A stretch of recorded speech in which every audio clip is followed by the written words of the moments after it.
செம்மைப்படுத்துவோம். கடவுளின் மீட்பை கண்டடைவர். தம்பளியை செம்மைப்படுத்துவோம். கடவுளின் மீட்பை கண்டடைவர்.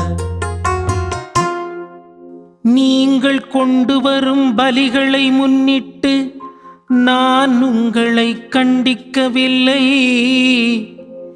உங்கள் எரிபலிகள் எப்போதும் என் முன்னிலையில் உள்ளன.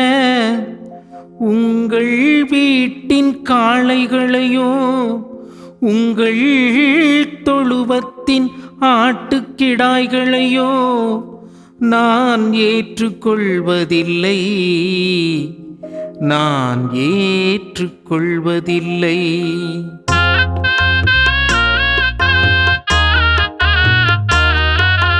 தம்பளியை செம்மைப்படுத்துவோம். கடவுளின் மீட்பை கண்டடைவர். தம்பளியை செம்மைப்படுத்துவோம். கடவுளின் மீட்பை கண்டடைவர். என் விதிமுறைகளை ஓதுவதற்கு உங்களுக்கு என்ன தகுதி? என் உடன்படிக்கை பற்றி பேசுவதற்கு உங்களுக்கு என்ன அருகதை? நீங்களோ ஒழுங்குமுறையை வெறுக்கின்றீர்கள். என் கட்டளைகளை தூக்கி எறிந்து விடுகின்றீர்கள். இவ்வாறெல்லாம் நீங்கள் செய்தும் நான் மௌனமாயிருந்தேன். நானும் உங்களைப் போன்றவர் என எண்ணிக்கொண்டீர்கள். ஆனால் இப்பொழுது உங்களை கண்டிக்கின்றேன். உங்கள் குற்றங்களை உங்கள் கண்முன் ஒவ்வொன்றாய் எடுத்துரைக்கின்றேன். நன்றி பலி செலுத்துவோர் என்னை மேன்மைப்படுத்துவர். தம் வழியை செம்மைப்படுத்துவோர் கடவுளாம் நான் அருளும் மீட்பை கண்டடைவர்.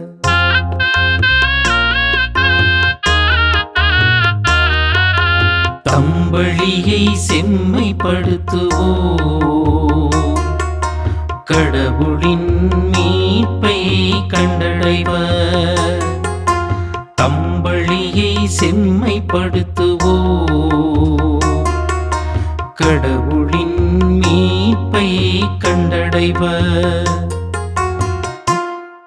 கிறிஸ்து இயேசுவின் இதய உறவில் வாழும் அன்பு உள்ளங்களே, தினம் ஒரு திருப்பாடல் இந்நிகழ்வின் வாயிலாக எங்களது சிறிய சிந்தனையையும் உங்களது சிறிய நேரத்தையும் ஒன்றாக செலவிடுவதில் மனம் மகிழ்கின்றது. இந்நிகழ்வின் வாயிலாக இன்று நாம் பார்க்கவிருக்கும் திருப்பாடல் திருப்பாடல் எண் 50.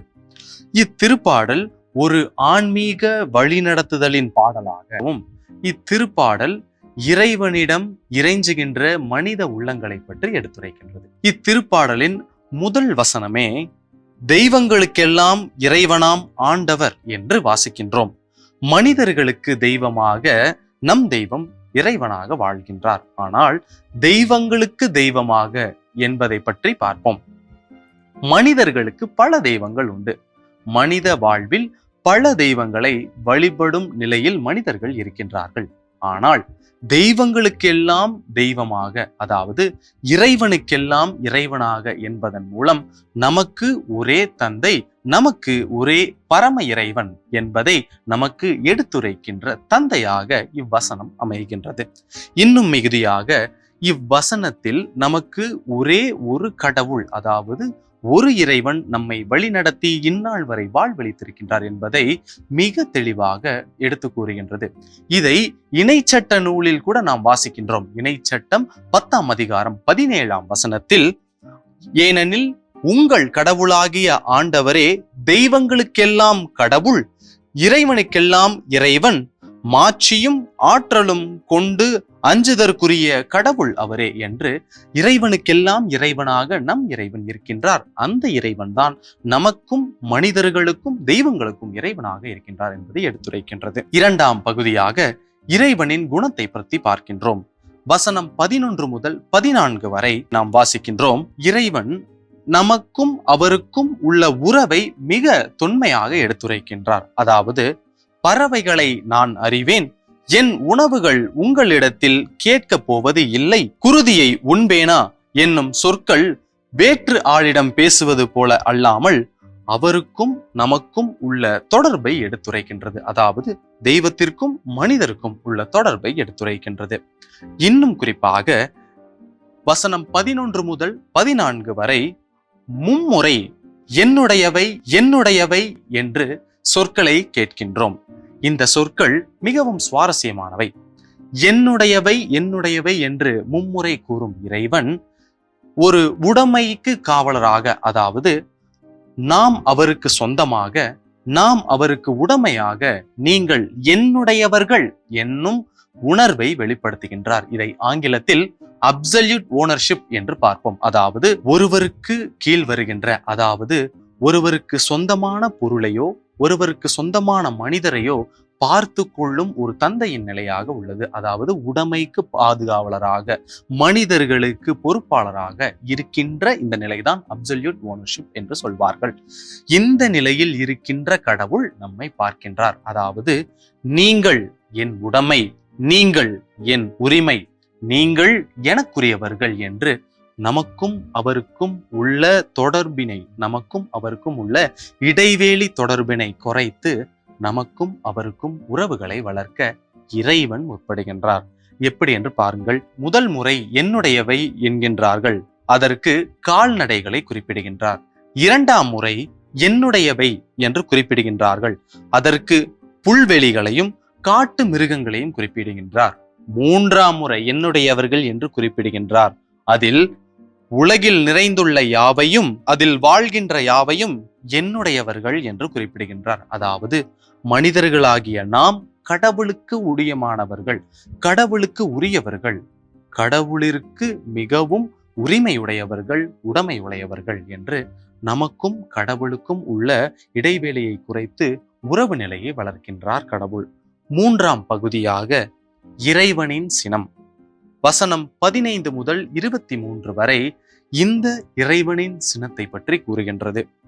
இவ்வசனங்கள் இறைவன் மக்களை சீர்படுத்துகின்றார் என்பதை பற்றியும், முறையற்ற நிலையில் வாழ்கின்ற ஒருவர், அதாவது அடுத்தவர்களுடன் உறவை துண்டித்து அடுத்தவர்களுக்கு துன்புறுத்தும் நிலையில் வாழுகின்ற ஒருவர்களுக்கு கடவுளின் சினம் என்றும் கனலாக எரியும் என்பதை குறிப்பிடுகின்றார். இன்னும் குறிப்பாக மக்களை தண்டிக்கும் மக்கள் மீது இறைவன் சினம் என்றும் மாறாது மறையாது என்பதை மிகவும் தெளிவாக கூறுகின்றார். அன்பு நேயர்களே, இறைவனின் மனம், குணம், சினம் இவற்றை பற்றி பார்த்தோம். இவை இன்றும் நமக்கு இறைவனின் அன்பை புரிந்து கொள்ளும் வழிகளாக அமைகின்றது. வசனம் 15 இன்றைய திருப்பாடலில் வசனம் 15 துன்ப வேளைகளில் என்னை கூப்பிடுங்கள், நான் உங்களுக்கு பலன் தர காத்திருக்கிறேன் என்று கூறுகின்றார். நாம் பல வேளைகளில் இறைவனை புரிந்து கொள்வதன் மூலம், இறைவனது குணத்தையும் மனதையும் புரிந்து கொள்வதன் மூலம் இறைவனது சினத்தில் இருந்து நாம் தப்பிக்க, நாம் தள்ளி நிற்க உதவும். ஆகவே துவங்கி இருக்கின்ற இந்த தவக்காலத்தில் நாம் முழுமையாக முழு மனதுடன் இறைவனை நாட, அதன் மூலம் அவரது மனதையும் குணத்தையும் புரிந்து கொள்ள ஜெபிப்போம். ஜெபம். அன்பை எந்நாளும் வழங்கும் எம் தந்தையே, நாங்கள் எந்நாளும் உம் பிள்ளைகளாக, நீர் படைத்த மனிதர்களாக என்றும் வாழ அருள் வேண்டி ஆண்டவரே மெய் மன்றாடுகின்றோம். ஆமேன்.